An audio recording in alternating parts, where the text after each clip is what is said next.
দেখুন, আমরা জানি যে আপনার বর্তমানে রাজনৈতিক পালাবদল ঘটেছে পশ্চিমবাংলায়। এবং আগের যে সরকার ছিল সেই সরকারের সময় আমরা দেখেছি প্রচুর সমাজবিরোধীমূলক কাজকর্ম পুরো পশ্চিমবাংলা জুড়েই হয়েছে। সেটা কোনো ব্যতিক্রম নয়। কিন্তু যে রাজনৈতিক সংগঠন ছিল রাজ্যে, হয়তো তাদের প্রেশার হতে পারে, হয়তো প্রশাসনও সেইভাবে ব্যবস্থা নিতে পারেনি, কিন্তু কথা দিয়েছিলেন যে ব্যবস্থা নেবেন।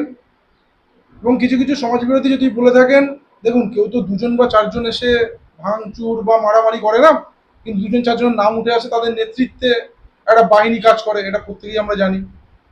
তো তার মধ্যে কিছু কিছু নাম যেমন আমরা হাইলাইট করেছি, বা তাদের যাদের নেতৃত্বে এই ঘটনাগুলো ঘটেছে, যেমন হচ্ছে আপনার সুব্রত দেবনাথ আছে, লোকালি মানে একটা তাবড় একটা সময় খুব মানে ত্রাস সৃষ্টি করেছেন।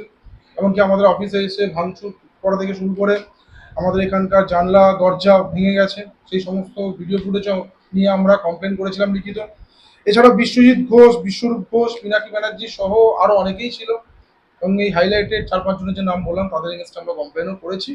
আশা রাখি প্রশাসনের কাছে আগামী দিনে যে সরকার মানে গতকাল যে মুখ্যমন্ত্রী শপথ গ্রহণ করলেন, আগামী দিনে সরকার পরিচালনার ক্ষেত্রে এই সমাজ বিরোধীদের মূল থেকে উৎখাত করবে। তাহলে আপনি যে মানবাধিকার কমিশনের যে গুরুত্বটা আছে তার বাইরে যদি এই অ্যাটাকগুলো চলে, তাহলে জনতাদের কি হচ্ছে সাধারণ?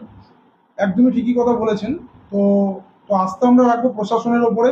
কারণ আমরা তো কখনোই মানবাধিকার কর্মী এবং সকল জনগণ বা পশ্চিমবাংলাবাসী বলে নয়, প্রত্যেকের কাছেই আমরা অনুরোধ করবো, কখনো তো আইন নিজের হাতে তুলে নেওয়াটা উচিত নয়। প্রশাসনের উপর ভরসা রাখবো, আশা রাখবো, আশা করি সেটা সলিউশন হবে ইন ফিউচার, সেটাই আমরা আশা রাখবো। নতুন গভর্নমেন্টের কাছে আমরা সেইগুলো অ্যাপিল করছি। একদম, নতুন সরকারের কাছে আমরা এটাই আমাদের আবেদন।